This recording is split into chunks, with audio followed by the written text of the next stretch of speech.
যে পথে ডেকে মুক্তি পেলেন ইব্রাহিম অগ্নিকুণ্ড হতে।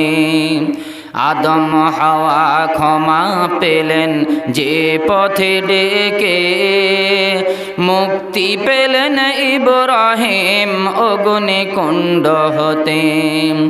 ইউনুস নবী মাছ ধরে ইউসুফ কূপের গভীরে। ইউনুস নবী মাছ ধরে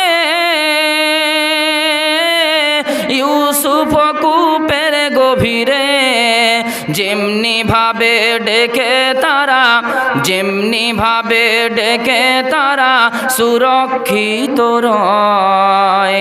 যেমনি ভাবে ডেকে তারা সুরক্ষিত রয়। প্রভু কোন পথে চলিলে পাব মুক্তি সুনিশ্চয়। প্রভু কোন পথে চলিলে পাব মুক্তি সুনিশ্চয়। তুমি দেখাও কিনা ও তুমি দেখাও কিনা দেখাও সে পথ রহমতের আশায়। প্রভু কোন পথে চলিলে পাব মুক্তি সুনিশ্চয়। প্রভু কোন পথে চলিলে পাব মুক্তি সুনিশ্চয়। দয়ার নবী ফরমায়াছেন নিশ্চিত পাবে পরিত্রাণ। আল্লাহর নবী কি বলেছেন চলেন একটা হাদিস শুনিয়ে দিই। বিশ্বনবী বলেন, তারাকতু ফীকুম আমরাইন লান তাযিল্লু মা তামাসসাকতুম বিহিমা কিতাবাল্লাহি ওয়া সুন্নাতা রাসূলিহি। বিশ্বনবী হাদিসের মাঝে বলেন, পৃথিবীর উম্মতেরা তোমাদের নিকটে আমি দুটো জিনিস ছেড়ে গেলাম।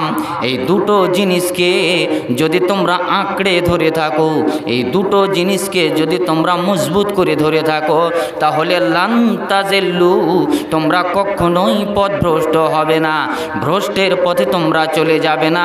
দুটো জিনিস কি? আল্লাহর নবী বলেন, কিতাবাল্লাহি ওয়া সুন্নাতা রাসূলিহি।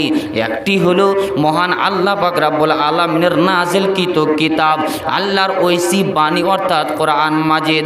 আর একটি হলো ওয়া সুন্নাতা রাসূলিহি, মহানবী সাল্লাল্লাহু আলাইহি ওয়াসাল্লামের হাদিস। কোরআন এবং হাদিসকে যদি তোমরা আঁকড়ে ধরে থাকো রে পৃথিবীর উম্মতেরা, তাহলে জেনে রাখো তোমরা কখনোই পথভ্রষ্ট হবে না। কবি কি বলছেন?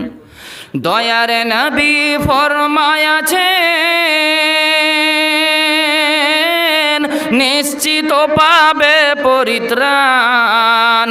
কোরআন ও সহিহ সুন্নাহ, কোরআন ও সহিহ সুন্নাহ আঁকড়ে যারা রয়। কোরআন ও সহিহ সুন্নাহ আঁকড়ে যারা রয়। প্রভু কোন পথে চলিলে পাব মুক্তি সুনিশ্চয়। প্রভু কোন পথে চলিলে পাব মুক্তি সুনিশ্চয়। তুমি দেখাও কিনা ও তুমি দেখাও কিনা দেখাও সে পথ রহমতের আশায়। প্রভু কোন পথে চলিলে পাব মুক্তি সুনিশ্চয়। প্রভু কোন পথে চলিলে পাব মুক্তি সুনিশ্চয়।